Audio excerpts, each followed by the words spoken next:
Hello friends, welcome to the channel Jasvika media. இன்னைக்கு வந்து channa masala பண்றதுக்கு நமக்கு வந்து தேவையானதெல்லாம் ரெடி பண்ணிரலாம்.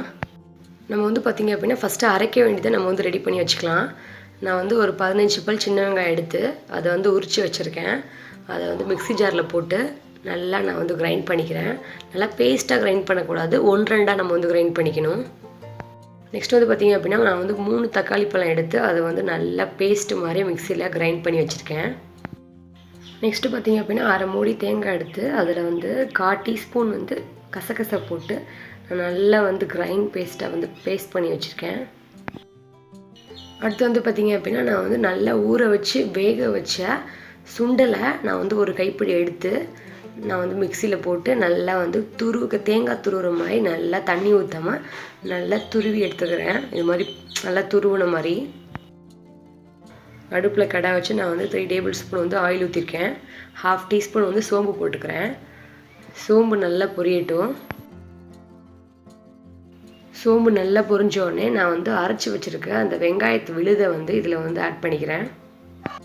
வெங்காய விழுதை ஆட் பண்ணி நல்லா பச்சை வாசனை போகிற வரைக்கும் நல்லா வந்து வதக்கிக்கலாம். வெங்காயத்தோட பச்சை வாசனை போகிற வரைக்கும் நல்லா வதக்கிக்கலாம்.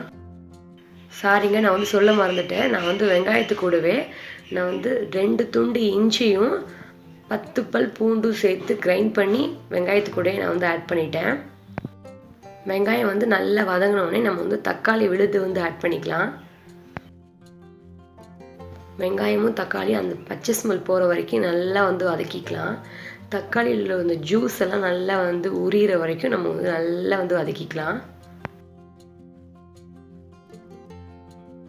நான் வந்து சுண்டலை வந்து ஆல்ரெடி கழுவி ஊற வச்சு வேக வச்சு எடுத்து வச்சுருக்கேன். வெங்காயம் தக்காளி நல்ல பச்சை வாசனை போகிற வரைக்கும் நல்லா வதங்கினதுக்கப்புறம் 1 ஸ்பூன் வந்து கொத்தமல்லி தூள் வந்து ஆட் பண்ணிக்கோங்க. 1/2 டீஸ்பூன் வந்து மஞ்சத்தூள் வந்து ஆட் பண்ணிக்கோங்க.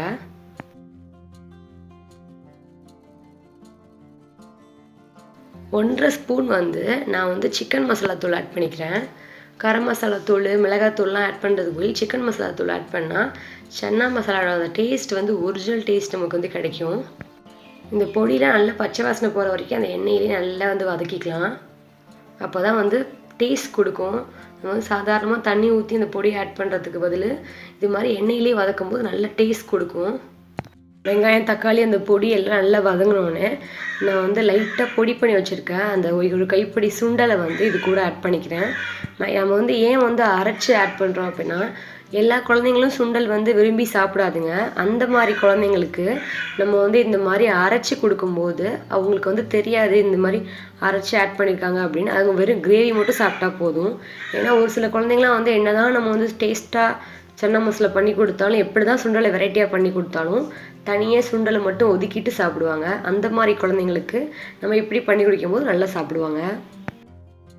நல்லா நம்ம வந்து பிரட்டி விட்டுக்கலாம். அந்த வெங்காயம் தக்காளியோட துருவின சுண்டலை நல்லா வந்து பிரட்டி விட்டுக்கலாம்.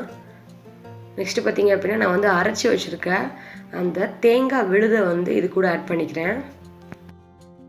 தேங்காய் கூட நம்ம வந்து கசகசா போட்டு அரைக்கும் போது டேஸ்ட் வந்து ரொம்ப சூப்பராக இருக்கும். கரண்டியை வச்சு நல்லா கிளறி விட்டுட்டு நம்ம வந்து வேக வச்சுருந்த அந்த சுண்டலையும் இது கூட சேர்த்து ஆட் பண்ணிக்கலாம். சுண்டல் வந்து நம்ம வந்து ஆல்ரெடி குக் பண்ணனால ரொம்ப நேரம் வந்து இந்த சன்னா மசாலா வந்து குக் பண்ணணும்னு அவசியம் இல்லை. சும்மா லைட்டாக அந்த தண்ணிலாம் வந்து சுண்டுற வரைக்கும் நம்ம வந்து குக் பண்ணால் போதும். உங்களுக்கு கிரேவி வந்து எந்த பதத்தில் வேணுமோ அதுக்கேற்ற மாதிரி நீங்கள் வந்து வாட்டர் வந்து ஆட் பண்ணிக்கோங்க. உங்களுக்கு வந்து செமி கிரேவியாக வேணும் அப்படின்னா தண்ணி வந்து கொஞ்சம் ஆட் பண்ணிக்கோங்க. இல்லை உங்களுக்கு வந்து நீங்கள் சாப்பாட்டில் போட்டு சாப்பிட்ற மாதிரி சப்பாத்தி இதெல்லாம் தொடுற மாதிரி வேணும் அப்படின்னா நீங்கள் தண்ணி கொஞ்சம் எக்ஸ்ட்ராவே ஆட் பண்ணிக்கோங்க. கிரேவிக்கு ஏற்ற மாதிரி நீங்கள் வந்து உப்பு வந்து ஆட் பண்ணிக்கோங்க. நான் வந்து மேக்ஸிமம் வந்து கல் உப்பு தான் ஆட் பண்ணுவேன். ஏன்னா தூள் உப்பு ஆட் பண்ணுறதை அவாய்ட் பண்ணிடுவேன். ஏன்னா அது ரொம்ப கெடுதல் இருக்குது அப்படின்னு சொல்லிட்டு கல் உப்பு தான் நான் வந்து ஆட் பண்ணிப்பேன். தண்ணிலாம் நல்லா சுண்டி கிரேவி வந்து நல்ல கெட்டியாக செமி கிரேவியாக வரட்டும். அது வரைக்கும் நம்ம வெயிட் பண்ணுவோம். பாருங்கள், தண்ணிலாம் நல்லா சுண்டிடுச்சு. எனக்கு வந்து இந்த அளவுக்கு தண்ணி வந்து இருந்தால் போதும். இதுக்கு மேலே ரொம்ப சுண்டினாலும் நல்லா இருக்காது. ஸோ அதனால் நான் இந்த டைம்லேயே ஆஃப் பண்ணிடுறேன். அவ்வளோதாங்க, ரொம்ப ஈஸியாக ரெடி பண்ணிடலாம். ஜஸ்ட் 5 மினிட்ஸில் இது வந்து ஈஸியாக ரெடி பண்ணிடலாம். நீங்கள் குழந்தைங்களுக்கு இது மாதிரி செஞ்சு கொடுங்க. அவங்க வெறும் கிரேவி மட்டும் தொட்டு சாப்பிட்டாலே போதும், அவங்க ஹெல்த்தியாக இருப்பாங்க. இந்த வீடியோ உங்களுக்கு பிடிச்சிருந்தா என் சேனலை மறக்காமல் சப்ஸ்கிரைப் பண்ணுங்கள் அண்ட் பெல் பட்டனை கிளிக் பண்ணுங்கள். தேங்க்ஸ் ஃபார் வாட்சிங்.